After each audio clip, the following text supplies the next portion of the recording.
नमस्कार, स्वागत है आपका हमारे इस YouTube चैनल पर। मैं मनमोहन श्रीवास्तव आपका हार्दिक अभिनंदन करता हूं। और आपको कल रात को मैंने कहा था, जब रात को लगभग 12 बजे के आसपास वीडियो की थी, कि सुबह आपसे बात करेंगे और सुबह डिटेल में बात करेंगे। लेकिन क्या हुआ ये कि रात के 2 बजे के बाद Delhi university teachers association due to चुनाव का रिजल्ट आया। आप सोच सकते हैं कि कितना बड़ा इलेक्शन ये था, और इंतज़ार कर रहे थे आप दिन भर से, क्योंकि आपके मैसेजेस नहीं आए कि व्हाट्सएप भर गया और व्हाट्सएप का मैसेज आ गया कि भैया इसमें से कुछ खाली कर दो, अदरवाइज़ आपको अगले व्हाट्सएप संदेश नहीं आएंगे।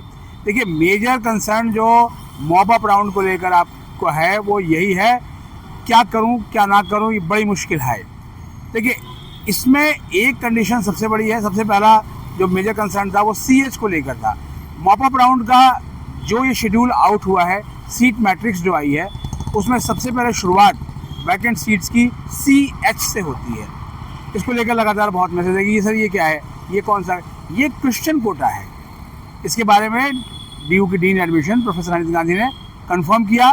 ये दिन भर आपके जो सवाल थे, जब थोड़ा सा सुस्त आ गए, क्योंकि बहुत गहरी थकान हो गई थी, क्योंकि लगातार इलेक्शंस और तमाम चीज़ों को कवर करने के लिए, तो मैंने कहा अब शाम को जो आप बात है। और ये मंडी हाउस का गोल चक्कर है, आप देख सकते हैं।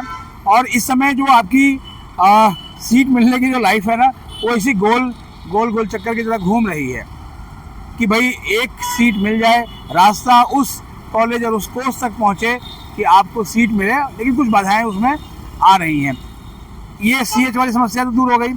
दूसरा जो मेजर कंसर्न आया वो ये था कि बहुत से उन्होंने लिखा कि सर हम PCB ग्रुप से हैं, यानी कि फिजिक्स, केमिस्ट्री और बायोलॉजी ग्रुप से हैं, लेकिन हमारे पोर्टल में हमें उन कोर्सेज़ के लिए भी एलिजिबल दिखाया जा रहा है और उनके ऑप्शंस भी आ रहे हैं वो प्रेफरेंसेस में, जिसके लिए हम एलिजिबल नहीं हैं। देखिए, सबसे पहले तो आप ये मान रहे हैं कि आप उसके लिए एलिजिबल नहीं हैं। दूसरा, मैंने आपको बताया था कि किसी भी चीज़ के लिए जो सबसे बड़ी बात है कोर्स सिलेक्शन में, वो है आपकी एलिजिबिलिटी। और DU के एडमिशन इन्फॉर्मेशन बुलेटिन में हर कोर्स के टॉप पे एलिजिबिलिटी लिखी हुई है। तो अगर आप ये सोच रहे हैं कि मॉप अप राउंड में एलिजिबिलिटी कुछ चेंज हो गई है, तो ऐसा नहीं हुआ है। एलिजिबिलिटी वही की वही है। इस बारे में जब हमने DU के एडमिशन ब्रांच से पूछा, तो जो जवाब आया वो मैं एज इट इज पढ़ देता हूँ कि आपको बहुत क्लैरिटी हो जाएगी। इसमें कहा गया कि this is based on class 12 marks, the candidate should not select the program. जी हाँ, ध्यान से सुनिएगा। The candidates should not select the programs in which they are not eligible. The college will check the eligibility. यानी कि जो eligibility check करने का जो क्राइटेरिया है वो कॉलेजेस के पास है। कॉलेज ही एलिजिबिलिटी को चेक करेंगे कि आप एलिजिबल हैं कि नहीं हैं। पहले क्या होता था, जो नॉर्मल CSCS राउंड चल रहे थे, उसमें पहले आपको सीट एलोकेट कर दी जाती थी, आप उसे एक्सेप्ट करते थे, और उसके बाद जो है वो वेरिफिकेशन का प्रोसेस शुरू होता था।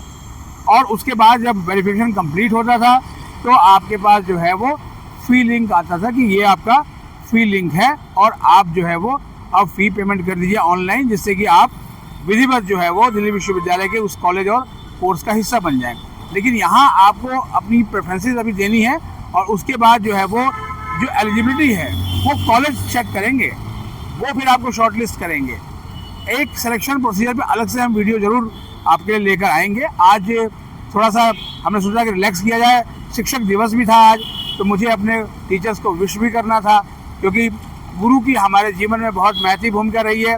और मुझे भी अच्छा लगा कि आप में से कई लोगों ने कमेंट भी किया और मैसेज भी लिखे, ईमेल लिखा, और मुझे एक शिक्षक के रूप में बधाई दी। ये मेरे लिए सचमुच जो है वो ऑनर फीलिंग है कि आप मुझे एक टीचर की तरह मानते हैं, लेकिन मैं एक वरिष्ठ पत्रकार हूं और आपकी आवाज़ को बुलंद करना मेरा काम है। अब आते हैं तीसरे सवाल पे। उसमें ये कहा जा रहा है कि सर हमने प्रेफरेंसेस भर तो दी, लेकिन वो सबमिट नहीं हो रही है। देखिए, प्रेफरेंसेस जो आपने भरी है वो फाइनल डे पे जाकर ही सबमिट होगी। फाइनल डे कब है? फाइनल डे है रविवार को शाम को 5 बजे। तो आप जो है वो अपनी प्रेफरेंसेस बनाते रहिए, उसमें जैसे जैसे हो आप फिल्टर करते रहिए, आप उसे एडिट करते रहिए, और मैक्सिमम प्रेफरेंसेस जितनी आप जोड़ सकते हैं आपकी एलिजिबिलिटी की क्राइटेरिया के हिसाब से, तो उसको आप लेकर जो है वो चलते रहिए। क्योंकि कहीं ऐसा ना हो कि आपको बाद में मलाल रह जाए कि अगर मैंने ये इंक्लूड कर दिया होता तो मुझे सीट मिल जाती, मैंने ये इंक्लूड कर दिया होता तो मुझे सीट मिल जाती। तो इसलिए उस समय आपको मलाल नहीं रहना चाहिए। अब आते हैं तीसरा सवाल। तीसरा सवाल उन लोगों का है जिन्होंने पिछले साल जो है वो पार्शियल ड्रॉप लिया था और इस बार भी पूरे CSS सिस्टम में उन्हें कोई सीट एलोकेट नहीं हुई और अब जो है मामला मॉप अप राउंड तक आ गया है। अब कह रहे हैं कि सर हम क्या करें। देखिए, सवाल ये है कि आपने अगर पार्शियल ड्रॉप लिया था या फुल ड्रॉप भी लिया था आपने, तो आपने तैयारी ठीक से नहीं की है CUET की, लिहाजा आपके स्कोर जो है वो कम रहे और स्कोर आपके जो है कम रहे तो आपको अभी तक सीट एलोकेट नहीं हुई है। और सीट अलॉटमेंट का जो पूरा फॉर्मूला है वो आप जानते हैं, बार बार बताने की ज़रूरत नहीं है। लेकिन अब देर आए दुरुस्त आए, तो अगर आपका क्लास 12th में स्कोर ठीक है, CUET में अच्छा स्कोर नहीं आया था, तो यहाँ आपको एक मौका है कि आप अपना जो है वो कोर्स चुन सकते हैं और अगर आपकी मेरिट मैच हुई तो आपको वो कोर्स अलॉट भी हो जाएगा। तो इसलिए आप जो है प्रेफरेंसेस अपनी अच्छे से बनाते रहिए और बहुत आसान है। तीसरे सवाल पे आते हैं कि सर जब हम एंटर कर रहे हैं तो हमारा रिकॉर्ड नॉट फाउंड आ रहा है। देखिए, अब ये समस्या शुरुआत में तो थी लेकिन अब ऐसा नहीं है। पोर्टल पे किसी तरह का कोई ग्लिच नहीं है। इसके बारे में जो है DU की एडमिशन ब्रांच ने कहा है कि portal is working smoothly and working fine. तो आप जाके उसको देख लें, थोड़ा सा रिफ्रेश करके देखें।